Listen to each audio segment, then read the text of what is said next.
So it has just turned 1 o'clock, so I am going to begin this afternoon's webinar. So welcome to everybody to the Leading with Emotional Intelligence webinar. It's great to see all of you. I think we had over 200 bookings, which was absolutely phenomenal. We really look forward to delivering this this session. So let me just start with a few webinar ground rules. I know that you're probably used to using Teams more than Zoom, but just to let you know, it's a 45-minute session, so it's going to be a quick fire session. The content is going to be led by us. So my name's Lee Morris. I work for Partnership, and I'm going to be supported by my colleague David Tomkinson throughout this session as well. And we're delighted to be working with your learning and development team to be able to deliver the iManage program. The content will be led by us, but we do want some interaction throughout the session as well. So if people want to sort of hover their mouse, the cursor, you should see a black toolbar. And on that toolbar, you should be able to see the chat functionality, which you've got a similar thing in Teams as well. So a little bit like text messaging, if you like. Please feel free to use that throughout the session, ask any questions, share any thoughts. And if we don't get a chance to answer any questions during this session, we will make sure that we let the L&D team have all the answers afterwards. We'd also like you to take part in any polls. They're all absolutely anonymous, but it really adds to the interaction of the session. Hopefully everybody's microphones will be on mute. The toolbar, you have got a toolbar on the black toolbar. You should have a mute or unmute. If you can just make sure that you are on mute, just to avoid any distractions, and also anybody's videos, if you can just turn those off, you should see a stop video icon on the toolbar as well. That'd be absolutely fantastic. The slides are going to be available after this session, and there will also be a recording as well. So you're going to be able to watch this sort of at your leisure, and be able to pause it, etc. Throughout. So without further ado, let's test the functionality first of all then. So a quick poll is going to flash up on your screen about how you're feeling this afternoon. So I'm going to launch the polling now, and if people, remember this is anonymous, if people want to give their answers to one of those behaviors, if you like, or emotions, brilliant. We've got them coming through. We've got quite a few coming through. I'm going to give it a few seconds for people to keep their answers going. Fantastic, great stuff.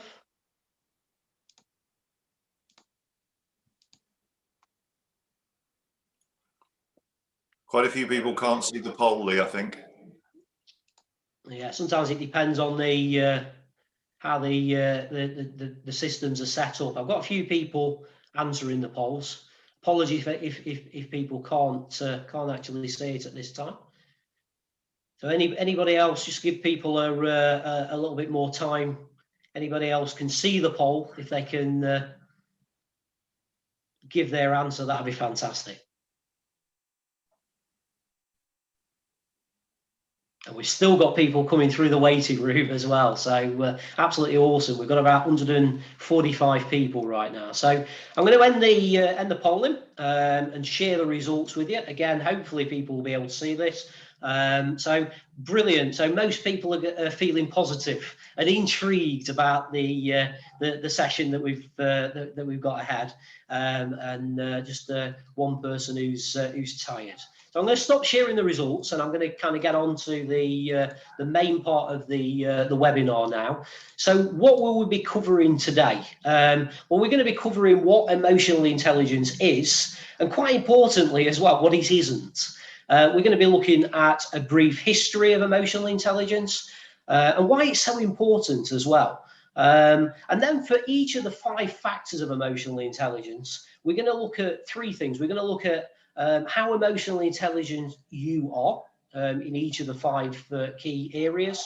We're going to get you thinking and reflecting. So do a quick activity to start off with, and then you'll be able to continue that after the session's finished. And I think it's really important that people get an opportunity to reflect. It's something that perhaps people have shied away from in this sort of virtual world, as if you really need constant input from slides and the screen. But it's really, really good to get you thinking and reflecting. And then we're also going to leave you with 5 top tips to increase your emotional intelligence in each of the key areas as well. So what I'd like to do is, again, if people want to use chat, I want people to start thinking about what emotional intelligence is. So just in a few words, one word if you want, what are your thoughts around what emotional intelligence is? If you can put them through on the chat, that would be absolutely brilliant.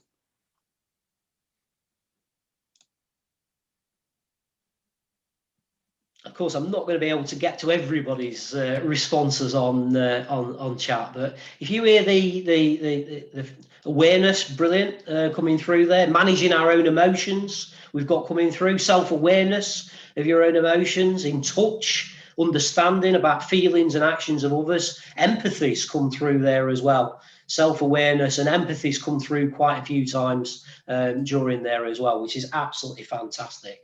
Brilliant stuff. Well, this is the sort of dictionary definition, and there's lots of definitions out there on emotional intelligence, but this is the definition that we're showing today. So it's about having the ability to recognize your own feelings and those of others. Really importantly, being able to motivate yourself as well, and then be able to manage the emotions for yourself and also in others, so in your interpersonal relationships as well. So lots and lots of useful stuff coming through on chat there. Thanks everybody for engaging on that. What it's not, so emotional intelligence is not about being nice all the time. It's actually about being honest. It's not about being all touchy and feely, and it's about being aware of yours and others' feelings. And importantly as well, it's not about being emotional. So, you know, sometimes it can come across emotional intelligence. I must be really, really emotional. No, it's about being smart with your own emotions. So that's what it's not. A bit of a myth buster there for everybody. So what about a brief history of emotional intelligence? Some of you will have had training on this, some of you might have read the books, but I just wanted to give you a really short history of emotional intelligence. And actually, it's been around for many, many years. So even in as early as the 1930s, someone called Edward Thorndike started describing a concept of social intelligence. And then the psychologists such as Abraham Maslow, so you might know Maslow, he's best known for the hierarchy of needs. He started to describe how people can build that emotional strength. In the 90s, it really, really started accelerating in terms of the definition when Salovey and Mayer published an article which was called Emotional Intelligence. And then the best known book and author around emotional intelligence is this guy. This is Daniel Goleman. So again, some of you will have heard about Daniel Goleman. He's an author, Harvard University, and he wrote the book Emotional Intelligence, How It Can Matter More Than IQ. And I think what's really important about what Goleman talks about is that he identified that the traditional qualities around leadership, such as things like intelligence, toughness, determination, well, they were still key, still really important, but insufficient. There also needed to be a real level of emotional intelligence for leaders as well. So a real key part of the leadership toolkit was identified as being emotional intelligence. So that's kind of where emotional intelligence and the brief history came from.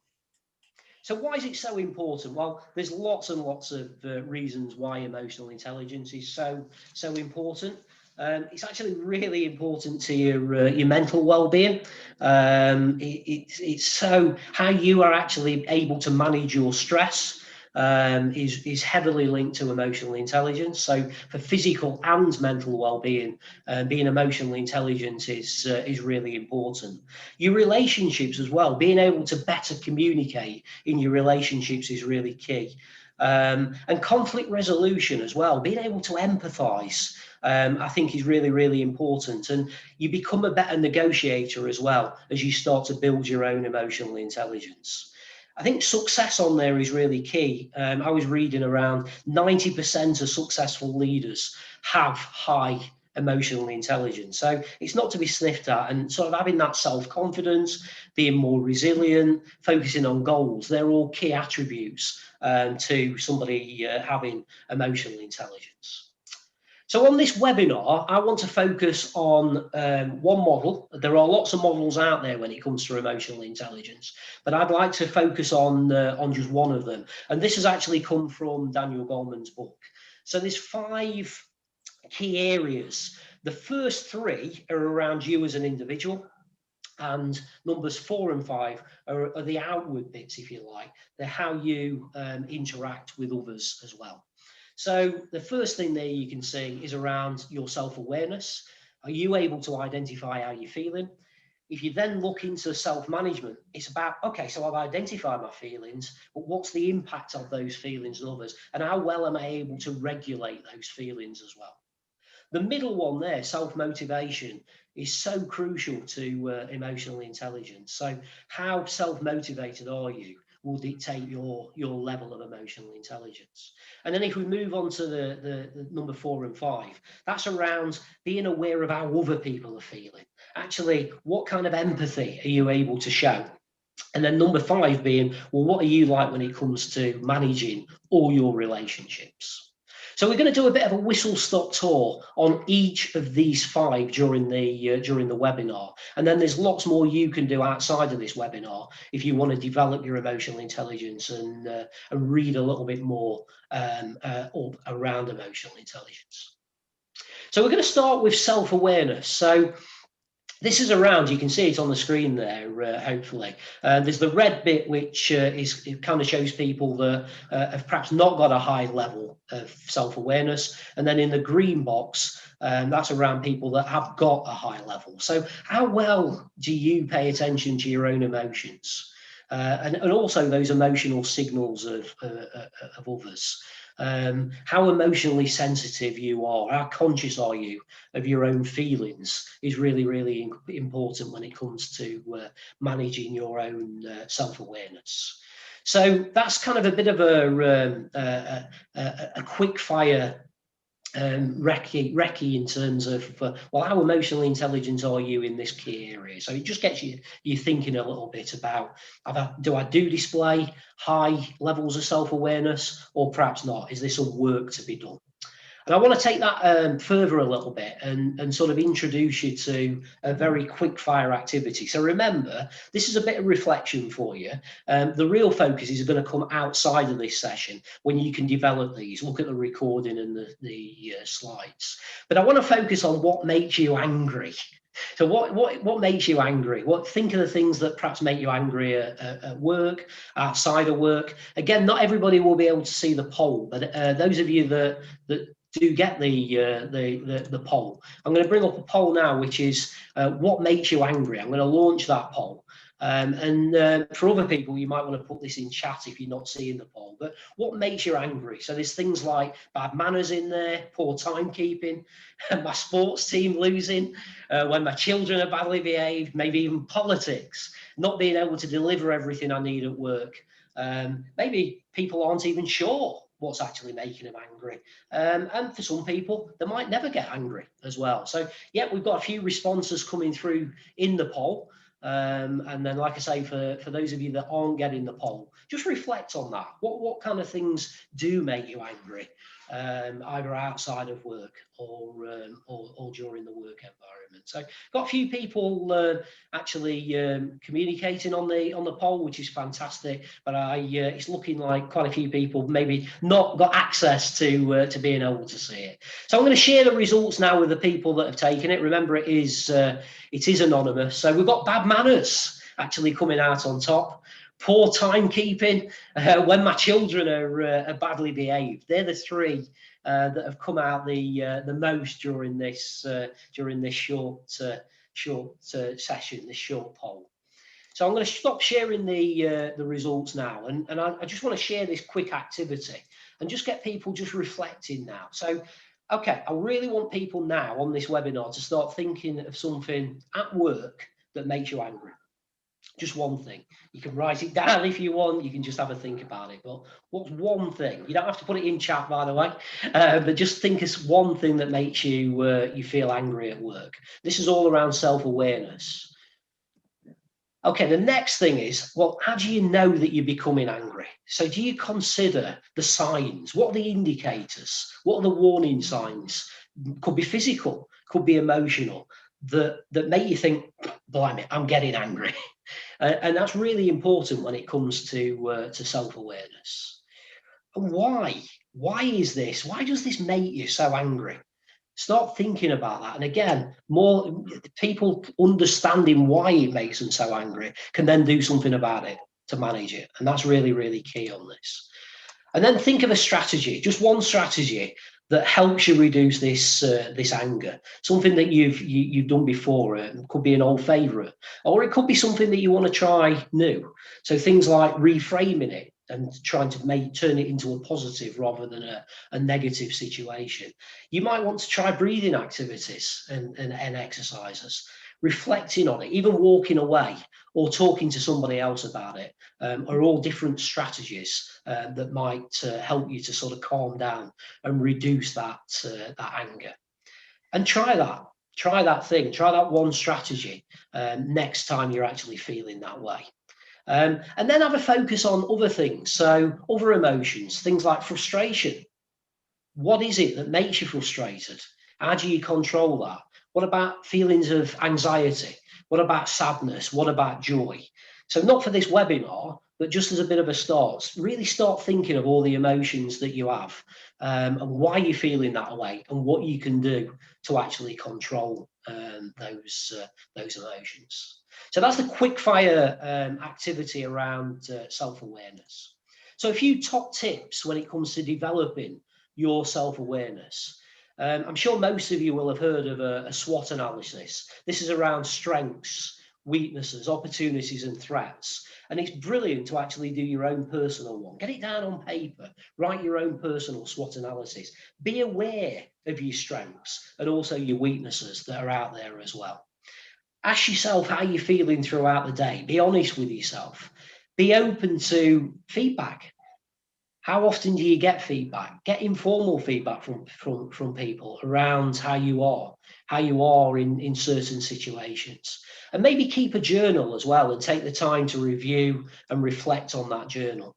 And practice strategies such as things like mindfulness, breathing exercises, physical activity, which has a huge correlation to helping you become more self-aware, and distraction as well, doing something that sort of distracts from that situation.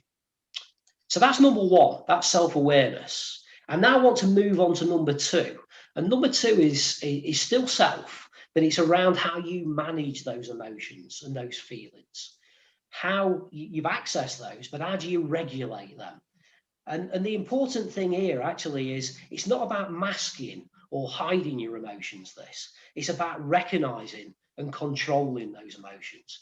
And that's really, really key. So you can see on the left-hand side in the red, you've got, if you display low levels of self-management when it comes to emotional intelligence, you're potentially emotionally inflexible. You might ruminate on things. You might get stuck in emotional ruts. And your sort of resilience is a lot lower than it is if you've got those high levels of self-management.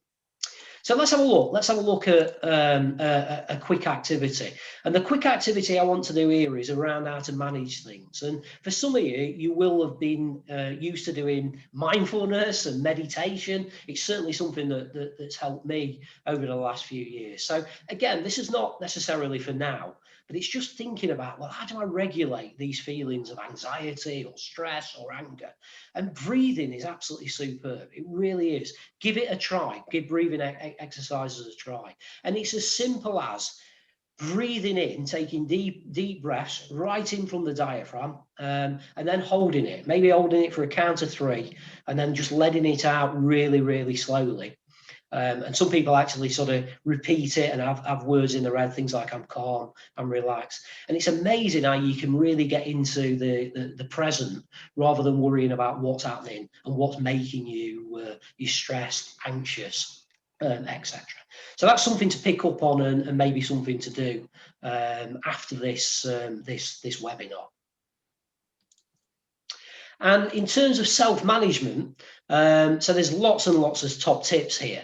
But try and monitor your negative self-talk, if you like. So listing your coping strategies and referring to them regularly, I think is really, really key here. Trying to reframe irritating situations into a problem-solving exercise is really, really key. How can you reframe something to make it feel more positive? Practice being calm, and it's individual, but what kind of things can you do? It might be breathing exercises. It might even be, as you can see there, counting to 10 in stressful situations. And a model that works really, really well for me and others is the stop, think, act. You know, stop before you speak. Give it a minute. Have a think. Have a reflect before you actually act. And then think about your mindset as well. What is your mindset at work? Is it positive? Is it glass half full, if you like, rather than half empty? And how can you try and change your mindset in certain situations? So that's the first two of the self parts. And I'm going to move on, and I'm going to get Dave, my co-host, to speak very, very shortly. And he's going to start on self-motivation. Thanks, Dave. Okay, thanks, Lee. So good afternoon, everyone. And I saw in the chat people saying that what makes them angry is technology. So apologies if some of you can't hear us. Obviously, you won't know I'm apologising for that. But anyway, we will get the recording to everybody so that you can have a listen to this afterwards. So the third one then in the of the things that contribute to emotional intelligence, as Lee said, is around self-motivation.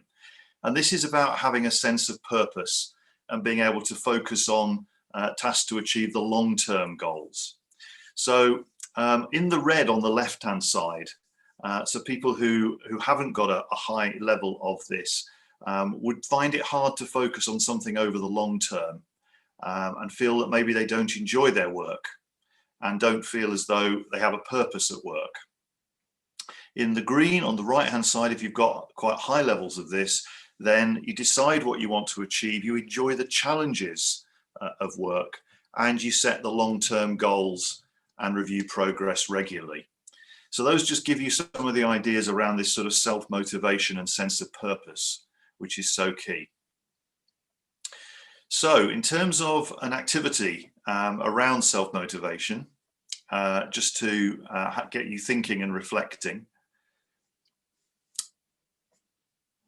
Lee, if we could have the next slide, thanks. So what we suggest that you do, and this is something which we find people really have a fairly profound effect when they do this. If it's something that you have done in the past, then you might want to update it. If you haven't done it, then it is really worth spending 10 minutes just on your own, having a think about where's your North Star, as we call it. And this is really looking at, you know, you'll obviously seen company visions and company missions, but have you got your own vision? Have you got a future that you want to create for yourself, for your family, for your team at work? And have you analysed why you do what you do? I'm sure you ask yourself that question several days. Why do I do what I do? But actually looking at what is it that makes you earn a living like this? Because there are lots of ways we could earn a living. So why do you choose to do the job that you do? Yeah. And then 3 goals to achieve in the next 12 months. So just thinking about the next 12 months, what 3 things am I going to actually achieve personally over that period of time? And obviously the pandemic has given us perhaps unwanted chances to reflect and spend more time. But it's really good to actually get this, because one of the things that is really affecting people during the pandemic is lack of purpose. So kind of rediscovering yours or thinking through what your purpose is really, really important. So if you've not done this activity before, then we would sort of commend this to the house as something for you to have a think about, and just spend 10 minutes on your own having a look at this. And as we said, this will all obviously be in the recording if you want to flick back to it at a later stage. So top tips for self-motivation then. So firstly, be aware of how to explain setbacks to yourself. Stay realistic. So don't let things, don't catastrophize. Don't let things really kind of pull you down. Connect your goals with your values to get energized. So very, very important that what you're trying to achieve matches who you are and what really motivates you. Strive for reaching what's called a flow rate while working on projects. So this is your best self, and we'll be talking a lot about best self in the workshops that some of you may well already have signed up for. So how do you get to that place where it just feels like you're really in the flow, you're in the zone? Yeah, because it will feel better when you're in that. Re-examine why are you doing this. So really have a think about what is it that I'm doing and why am I doing it?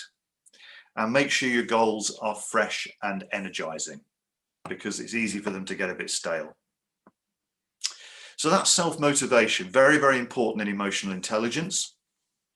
The fourth aspect is social awareness. Now, social awareness is about how you're judging other people's emotions. And can you distinguish between similar emotions and blending of emotions in others? So in other words, can you read people's moods? And some people can do this naturally. Some people, they have to work harder at it. So if you look in the red, people who haven't got a high level of this in emotional intelligence don't tend to be confident at interpreting how others are feeling, or they might be uncertain or confused about how others are feeling. If you've got a high level of this, then you can be confident about your assessments of the feelings of others, and you don't really get very much confusion when people are showing emotions. You kind of know what people are feeling before they say it. Yeah. So that's the sort of social awareness, red and green. So for an activity on this one, what we'd like you to do, and you can do this in the moment, you don't need to record it in the chat. So what we've got here is the 7 basic emotions. All emotions apparently come off these 7. All right, so you can see the faces through the 7 different emotions, and the 7 different emotions are listed down the right-hand side. So what we want you to do is to connect the face with the emotion. So some of these will be obvious, and some of these might well not be quite so obvious.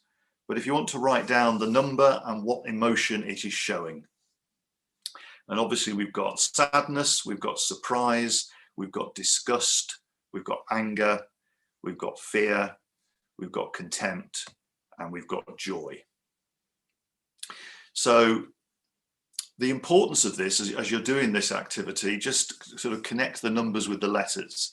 The importance of this is being able to read people and interpret when they might want something different, or when they might want a question asking rather than being told to do something. So it's really important to read the whole body language of people. That's what people who have got a high degree of social awareness are able to do. But as we'll talk about a bit more when we get into the workshops, all of these things are learnable. So if you don't have a high degree of one of these elements, then they are things that can be worked on. Okay, so if everybody's got some of those, let's just give you another kind of 5 or 10 seconds just to finish those off. And then we'll move and show you the answers. There we go. So you hopefully can see that 1 is joy, 2 is surprise, 3 is contempt. That was the one I was a bit confused with. I'm not sure whether he just looks a bit pensive, but 4 is sadness, 5 is anger, 6 is disgust, and 7 is fear. So those are just some of the basic emotions. So well done if you got those right, but we'll be, as I say, talking a bit more about the importance of this when we're looking at that in the workshops. Okay, so that's social awareness. Some tips on how to develop this then. Try to see the other person's perspective. So refrain from making judgments. So we find it's quite useful to interrupt your thought process and get into that place of, that's interesting. Why don't they see the thing that I'm seeing? Why do they see it differently? Rather than jumping to conclusions. Listen to them and look at their body language. It can tell you a lot about their emotions. Respond to feelings. Don't just close down if you get somebody expressing an emotion. Practice identifying other people's feelings and demonstrate that professional curiosity. So don't be afraid to check out how people are feeling. It's absolutely crucial. And obviously with all of the increased awareness around mental health and well-being, this is particularly important. And develop your knowledge in equality and diversity. And how do you deal with those within a socially aware context? Okay, so that's number 4, social awareness. Obviously on a webinar, we're going through this at a reasonable pace. We realize that, but A, you've got the recording to reflect back on. And as I say, there will be more things to actually go into as you get towards the workshops. So number 5, the final one, is relationship management. And this is how well you can influence or regulate the emotions of others. So things like consoling, persuading, motivating. So how well do you manage those relationships in an emotional context? So the red would be poor at consoling and motivating others, and a lack of success in influencing people's emotions. And you may be less likely to attempt it in the future. High levels of emotional intelligence in this area means you're more successful at influencing how others feel, and you use verbal and non-verbal cues to regulate the moods of others.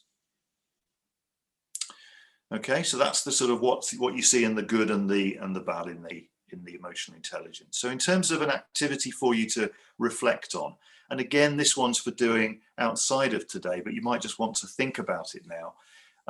Have a think about your relationships at work,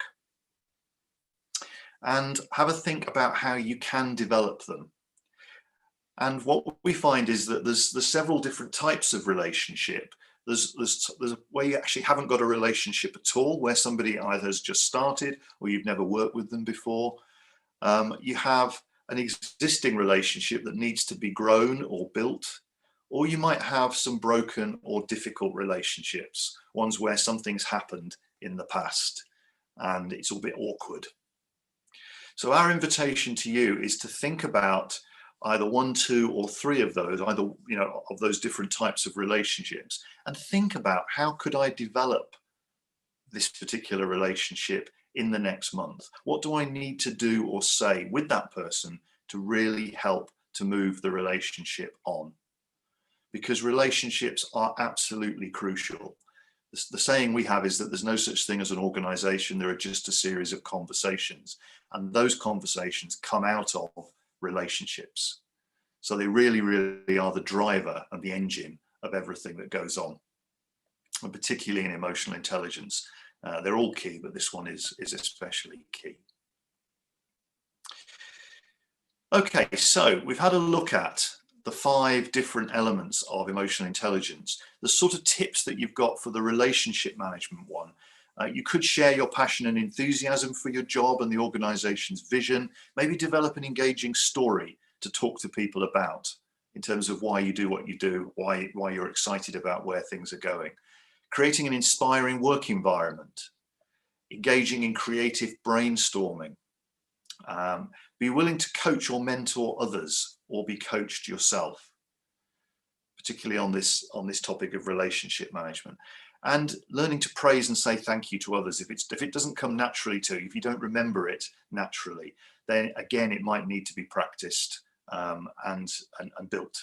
So have a think about some of those top tips if this is an area which you don't think is your strength. Okay, so of those 5 then, we've talked about self-awareness, we've talked about self-management, we've talked about self-motivation, social awareness, and relationship management. And those are the 5. What we'd like you to think about now is, which one would you say was your strongest? So of those 5 that we've been through fairly quickly, we appreciate that, but which would you say was your strongest? So for those that can see the poll, it's going to come up now. for those that can't see the poll, if you could just put the strongest into chat. So which one would you say was your strongest element of emotional intelligence? Self-awareness, self-management, self-motivation, social awareness, or relationship management?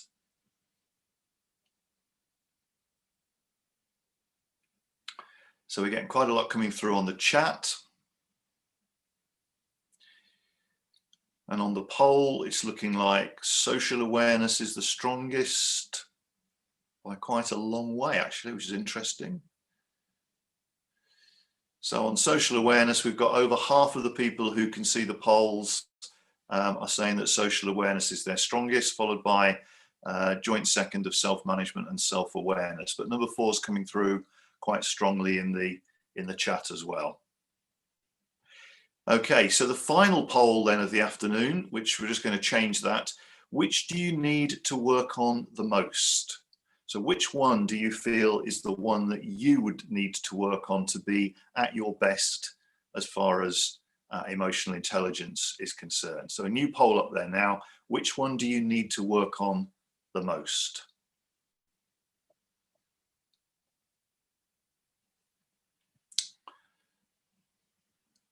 So we're getting quite a good spread coming through, quite a lot in the text, quite a lot of relationship management coming through in the text and the chat, and self-management as well. So self-management's actually coming out the highest in the poll. And relationship management a close second. And that seems to be being borne out with lots of number 2s and 5s in the chat as well. So very interesting in terms of the areas that you need to work on. Okay, so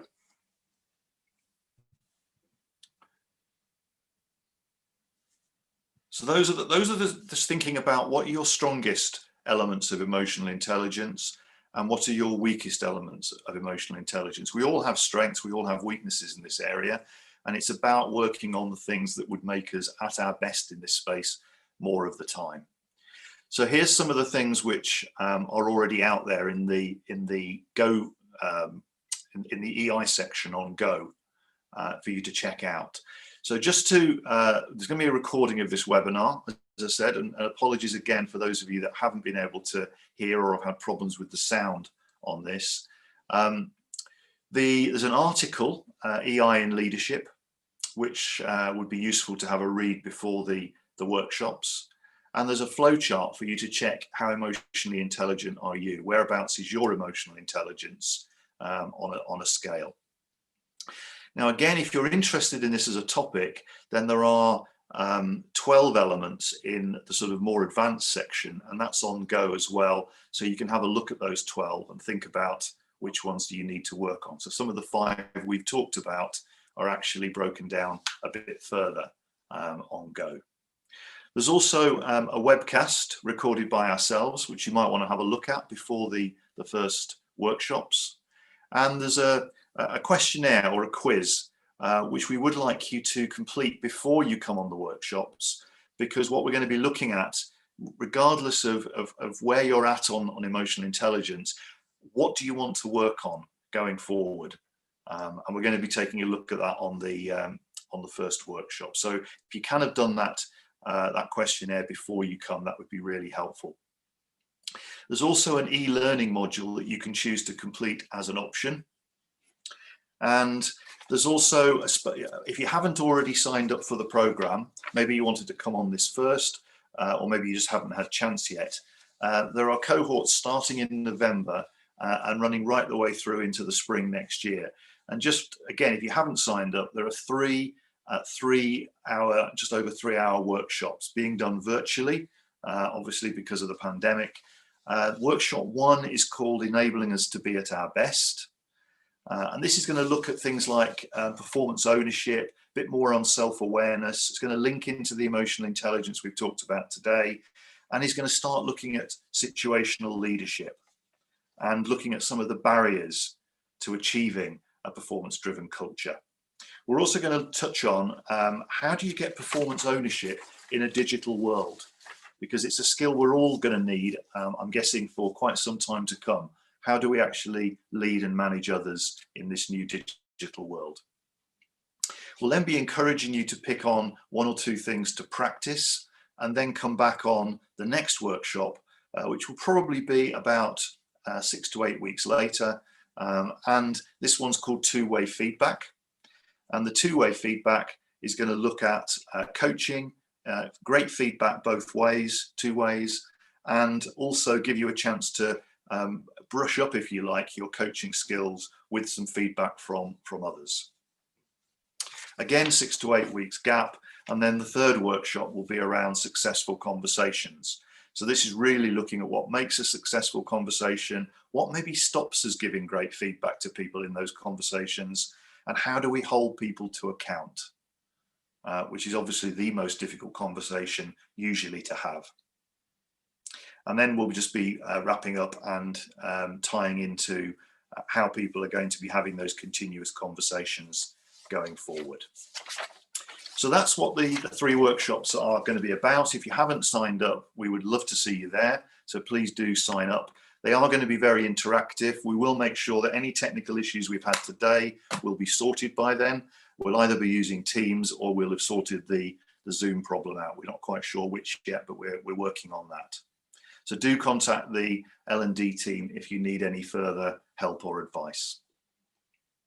So that's it for today. Obviously, if you've got any questions about the webinar, then please feed those through to the L&D team, and we'll be happy to come back to you and let you know. It has just been a flavour, if you like, of emotional intelligence today to get you thinking. Do use the Go to look at some of the more detailed articles and webcasts, etc. But it's been great giving this webinar to you, and we look forward to seeing as many of you as we can on the forthcoming programme. So thank you very much for your time, and we'll sign off there and say goodbye. So thanks very much, and we'll see you later. Thank you.